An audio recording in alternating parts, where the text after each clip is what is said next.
29 मे रोजी राष्ट्रवादी युवक काँग्रेस पक्षाचे नाशिक शहर उपाध्यक्ष हर्षल चव्हाण यांच्या मार्गदर्शनाखाली राष्ट्रवादी युवक काँग्रेस पक्षाच्या वतीने कार्यकारी अभियंता आणि राष्ट्रीय महामार्ग प्राधिकरण नाशिक विभाग यांच्यासह विविध अधिकाऱ्यांना निवेदन देण्यात आले। महाराष्ट्र सरकारने औरंगाबाद जिल्ह्याचे नाव बदलून छत्रपती संभाजीनगर केले, परंतु राष्ट्रीय महामार्ग प्राधिकरणाने अद्याप दिशादर्शक फलकांवरील नाव बदललेले नाहीये। तसेच नाशिक धुळे महामार्गावरील आडगाव नाका बळी मंदिर चौकाजवळील पुलावर लावलेल्या दिशादर्शक फलकावरून औरंगाबादचे नाव काढून ते छत्रपती संभाजीनगर करण्याची मागणी ही निवेदनात करण्यात आली असून जर दिशादर्शक फलकांवरती नाव 10 दिवसांच्या आत बदलले नाही तर पक्षाकडून जन आंदोलन केले जाईल असा इशारा राष्ट्रवादी युवक काँग्रेस पक्षाच्या वतीने देण्यात आलाय।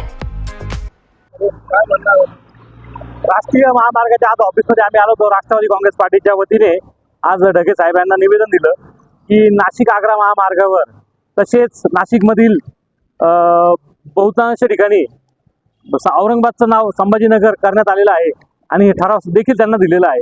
तर त्यांनी आजपर्यंत कुठलंही ते कारवाई केली नाही, बोर्डांचे नाव चेंज केले नाही। तर आम्ही त्यांना आज निवेदन दिलेलं आहे की लवकर लवकर ते नाव बदलण्यात यावं, अन्यथा राष्ट्रवादी काँग्रेस पक्षातर्फे तीव्र आंदोलन छेडण्यात येईल। पूर्वी आम्ही हायवे 2-3 ठिकाणी चेक केले, तिथं औरंगाबाद हे नाव आतापर्यंत आहे, ज्याचं नाव संभाजीनगर झालेले। तर त्यासाठी आम्ही राष्ट्रवादी काँग्रेसकडनं आज निवेदन द्यायला आलोय ढगे सरांना। त्यांनी आम्हाला आश्वासन दिले की 8 दिवसात तो बोर्ड चेंज होईल आणि जर नाही झाला तर राष्ट्रवादी काँग्रेस याच्यावर आंदोलन करणार। Bureau report AB news Nashik.